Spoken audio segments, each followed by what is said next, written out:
get rid of the umbrella baffles. A lot of bikes have umbrella baffles that, you know, they may or may not cut down on wind buffeting, but they're not only blocking wind to the rider, they're also blocking crucial airflow to the engine. And the fork fangs. Get rid of the fork fangs.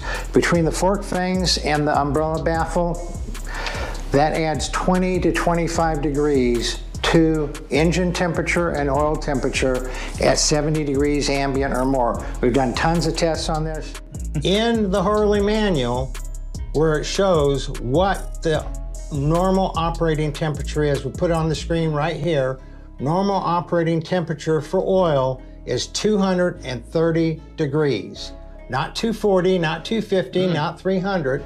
And of course, if the metal's running 300 degrees, eventually the oil is going to be 300 degrees. Yeah, it'll equalize. There's nothing state-of-the-art about a Harley combustion engine, internal combustion engine. I mean, this is a universal rule across the board. Right, and so let's just go to Google and type in, what is the normal operating temperature for an engine? Harley engines, as you said a minute ago, they're no different than any other internal combustion engine.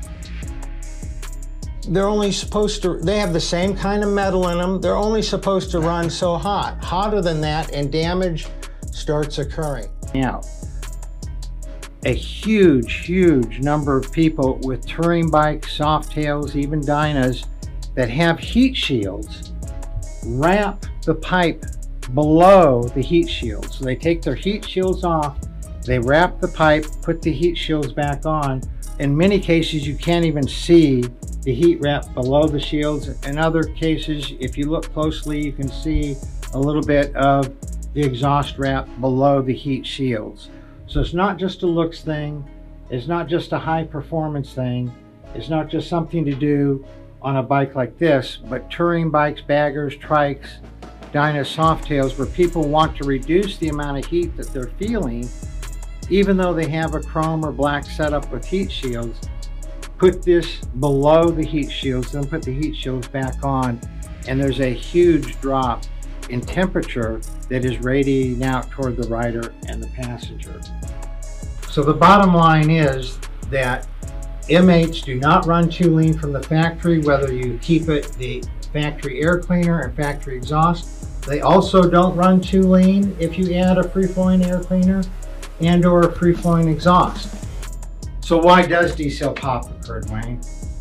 Well, one reason could be the bike is so lean that the exhaust is superheated, burning the unburnt fuel that is in the exhaust system. And there's always unburnt fuel. Even on a bike that runs really lean, right, there's always some unburnt fuel in there. Right, but this is a very rare situation that is the reason you're having deceleration pop. To run the oil at the correct level. Yeah. And as you see on the screen, that's halfway between the add quart mark and the full mark. Number 2, run the correct weight oil for the ambient temperature. So if at all possible, get the weight oil for the ambient temperature, the lowest ambient temperature. It's up on the screen, the lowest ambient temperature that you're going to be riding at. And then the third thing is,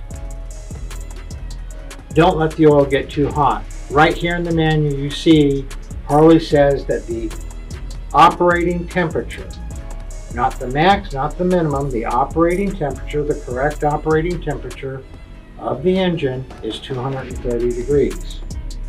Not 270, not 320, not 240, not 280, 230 degrees. So that's really important that you don't cook your oil, that cook all the additives out of it. And it's almost become a myth. It's almost become so commonplace that most people will say stage ones don't deliver that much increase in power. When you can look at all these charts here showing how much of an increase when you do a DK stage one, we're talking 10, 12, up 17% increase in torque and horsepower by doing a DK stage one. And a big part of that is the air cleaner. In fact, we have a lot of charts. You can put some up here, Dwayne, where it shows 10 and 12% increase in torque and horsepower just from an air cleaner. Just from an air cleaner. That's right. Where people are doing whole stage ones and aren't getting that much of an increase. The next thing you can do is a convertible comfort lift. which changes the angle of the shock and smooths out the bumps a little. So those are two things that are either no cost or low cost that you can do to make the ride more comfortable. We're gonna go over how to figure out what your pin is currently. Very easy to do. Now with the key fob present with a fresh battery in it, you'll flip the power on. Let your fuel pump kick in. Now you'll cycle through the on-off switch twice, then push your left turn signal twice. So you go off, on, left, left, then press the right turn signal, and boom, there's my pin. It's all 2s, that's the default pin. Now on my particular bike, as you can see, the pin that this bike came with, all 2s, 2, 2, 2, 2, 2. I'm gonna change that now for all you internet guys. If you don't know my pin, I'm gonna determine a new pin. All right, we got those down to a little over 120 inch-pounds, and they're fastened to perfection. And at this point, you can remove these 3 fasteners.